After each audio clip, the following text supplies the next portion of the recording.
From all indications, it is very clear that there's a pretty good chance the final results, and of course winner will be announced earlier than had been previously projected. So far, we understand earlier at least 97 or so percent of results had been uploaded on IRF.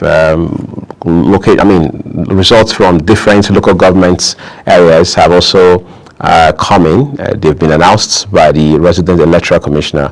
The different returning officers across the 18 local government areas. However, we also made to understand that 3 local government areas are left from which results need to also be announced. Recall that a while ago we told you that INEC Collation Center in Akure, which is the capital of Ondo State, is already a beehive of activity, given the fact that that's where results are announced, one local government after the other. So 3 are left to be announced now, and we understand that collation resumes at 12, by which time we believe we can bring you live feed from the ground as far as this election is concerned. But there have also been concerns around the process that has created, or if you like, produced this outcome that we have seen so far, even though we are still waiting for a winner to be announced by INEC at the end of the day. We have heard about how some persons have said, well, yes, for the most part, the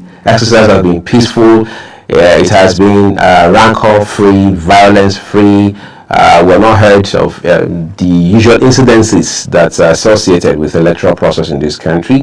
However, we've heard about things around vote buying. Some people say it's all the political parties. Others are reporting that it is APC and PDP. And then you find those who are also saying that, look, what do you expect when you have weaponized poverty, when you have made a weapon out of hardship, economic hardship, that is?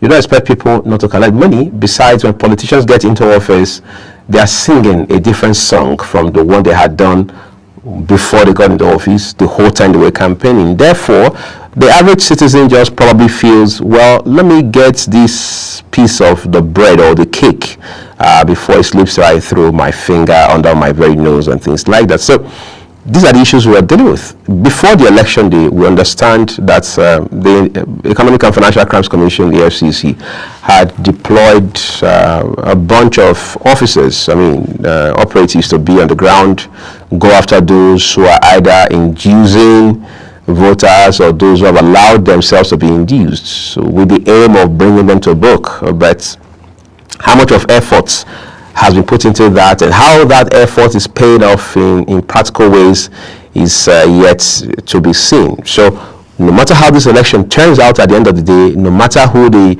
winner is going to be, Nigeria still has to deal with this monster called vote buying, which politicians have come to so embrace, and it's quite a sad story. We understand some persons are already celebrating in Ondo, several parts of the state, but it's not time for celebration yet as far as the media is concerned, as far as INEC is concerned, because it is INEC that reserves the power, that has the mandate to announce results. And of course, it is the numbers that INEC has released that we can also announce to our viewers across all the political parties and all over the 18 local government areas of Ondo State. There's a lot to talk about this election because when you look at it, you realize that some persons had thought it would be something close to what had happened in Edo in terms of all of the outcomes and the manifestations and the elements that came with that election, but that hasn't been quite the case. We spoke with an election observer,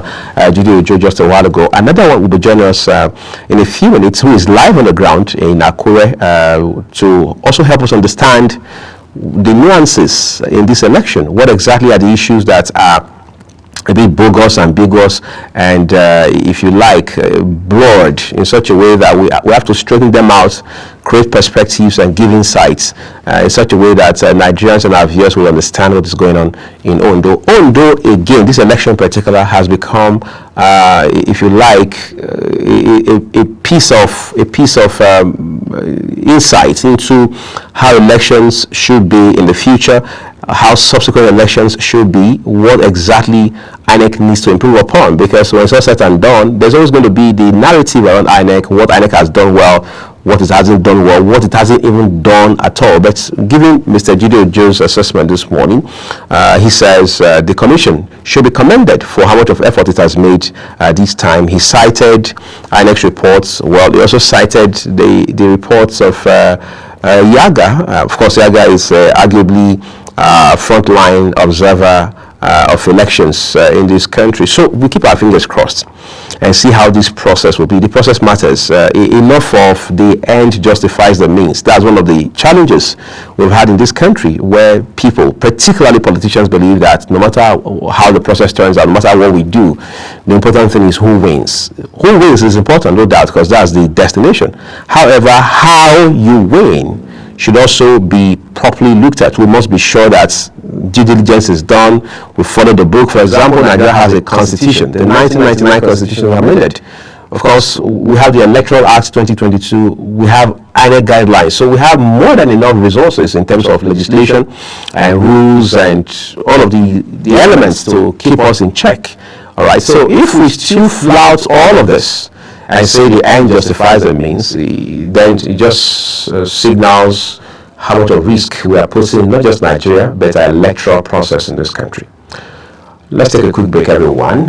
Shortly, we'll be talking with my guest, and then we'll also bring you highlights from this particular election. We have our reporter, Miss Crew, on the ground there in Ondo, and we'll see how much we can continue to follow this development for you in the course of our special broadcast today.